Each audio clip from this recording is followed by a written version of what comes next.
फिर हम लोग का यही बोला कि अगर कांग्रेस में वोट नहीं देगा तो तुमको वाले बहुत मारेंगे। तो वही कारण से हम बोले कि हम नहीं देंगे। उतने में बोले, उतने नंबर पर फिर मार पीट किया, पटक भी दिया।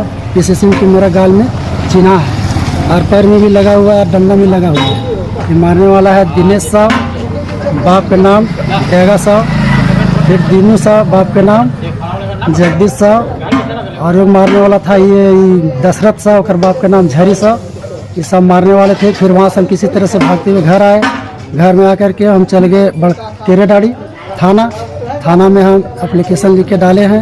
वहाँ से हम जब तक एवो नहीं किए हैं तब तक यहाँ जितना कांग्रेस का कार्यकर्ता लोग हैं सब मेरा घर में आकर के और ढेला पत्थर तोड़ फाड़ सब किया है। और उसके बाद हमको धमकी देने लगा कि अगर यदि तुम कांग्रेस के वोट नहीं दोगे तो तुमको रात में उठा लेंगे। और जितनी देवी ने बोला है खुद करके कि इसको बिहान से अभी से शाम तक इसको उठा लिया जाए, खुद के रात में 12 बजे रात के मेरे पास अपना ही हमला किया है। नमस्कार साथियों, जोहार साथियों। तो अभी आपने देखा कि कैसे झारखंड के वोटरों को थ्रेट किया जा रहा है, डराया जा रहा है, धमकाया जा रहा है कि आपको वोट हम ही को देना है, आपको मेरे पार्टी को वोट देना है, मेरे पार्टी को वोट नहीं दीजिएगा और यदि हमारी सरकार आ जाती है तो आपके साथ क्या असर होगा। क्या हम किस लोकतंत्र में जी रहे हैं? क्या हम झारखंड में हैं, पाकिस्तान में हैं, चाइना में हैं, कोरिया में, दक्षिण कोरिया में, कहां है? समझ में नहीं आ रहा है कि क्यों ऐसा बड़ी बड़ी पार्टियां मतलब गांव के भोले भाले वोटरों को डरा धमका करके वोट लेने का काम कर रही। क्या ऐसा करने से ऐसा करना उचित है या अनुचित है? बस इन्हीं सारी चीजों पे हम लोग बार बार चर्चा करते आए हैं।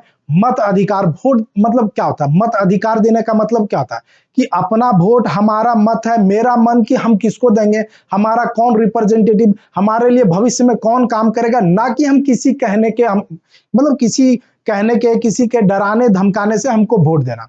हालांकि गांव का जो स्तर होता है उससे पहले हम लोग को एक चीज समझना पड़ेगा कि जो मतदान का जो केंद्र बनाया जाता है और जहां पे वोटिंग होता है उसको गुप्त क्यों रखा जाता है। यदि ऐसा ही किया जाता तो उसको गुप्त नहीं रखना चाहिए, उसको सार्वजनिक कर देना चाहिए। जो पार्टी बाहुबली है वो डायरेक्ट ईवीएम पे जाकर के वोट मारे।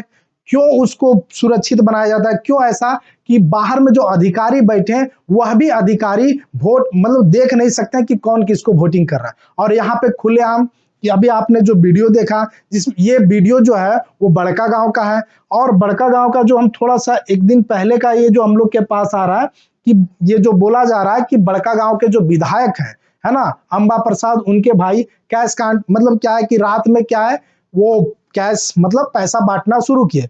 तो वह अब जो है झारखंड की जनता जाग चुकी है और झारखंड की जनता बहुत अच्छे तरीके से समझ रही है कि अब हम लोगों को क्या करना है। सिर्फ हम लोगों को 500,000 दारू मुर्गा में हर बार इलेक्शन में खरीद लिया जाता था, लेकिन इस बार इतने नौजवान आ चुके हैं, इतने पढ़े लिखे, ऐसा इसलिए हो रहा है क्योंकि उन लोगों को इतना सताया जा चुका है कि उनके मन में डर नाम का चीज खत्म हो गया। हालांकि ये चीज आप लोग जानते हैं कि यदि किसी को बहुत ज्यादा सताया जाता है तो उसके नाम से डर खत्म हो जाता है। ये हम आज की बात बता रहे हैं कि आज जो 43 विधानसभा में जो चुनाव हुआ, जिसमें से बहुत सारे ऐसे जगहों से क्लिप आया, बहुत सारे ऐसे जगहों से वीडियो आया जहां पे क्या देखा जा रहा है कि बीजेपी का प्रत्याशी अंदर घुसा हुआ है, वहां पे अपना थैला या फिर कुछ ऐसा रख करके प्रचार किया था।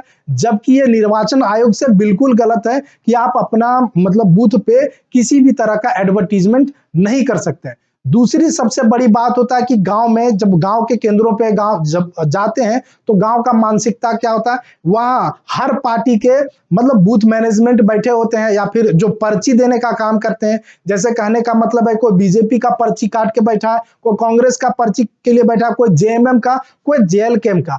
इसी कंडीशन में बहुत सारे वोटर वोट करने के लिए नहीं जाते। क्यों? क्योंकि उनको पता है कि आज हम वोट करने जाएंगे, हम अपना मत अधिकार देने के लिए जाएंगे तो वहां पे हमको बीजेपी वाला बुलाएगा, हमको कांग्रेस वाला बुलाएगा, हमको जेएमएम वाला बुलाएगा, हमको जेएलकेएम वाला बुलाएगा, हमको निर्दलीय पार्टी वाला बुलाएगा। तो इसलिए अभी हम यदि चल जाते हैं किसी और का, अभी हम जेएलकेएम के पास चले जाते हैं तो बीजेपी वाला हमसे दुश्मनी कर लेगा, जेएमएम वाला हमसे दुश्मनी कर लेगा। तो आखिर हम किस सदी में जी रहे हैं, हम किस लोकतंत्र में जी रहे हैं, इसको तो समझना पड़ेगा साथियों। हमारा यही कर्तव्य है कि आपको निर्भय होकर के एकदम नीडर होकर के अपने रिप्रेजेंटेटिव, अपने प्रतिनिधित्व का चुनने का अधिकार है। और यदि इस तरह का किसी भी तरीके का आपके साथ किया जाता है तो आप निर्वाचन आयोग मतलब अपने क्या बोल सकते हैं, वहां पे आप कंप्लेन कीजिए।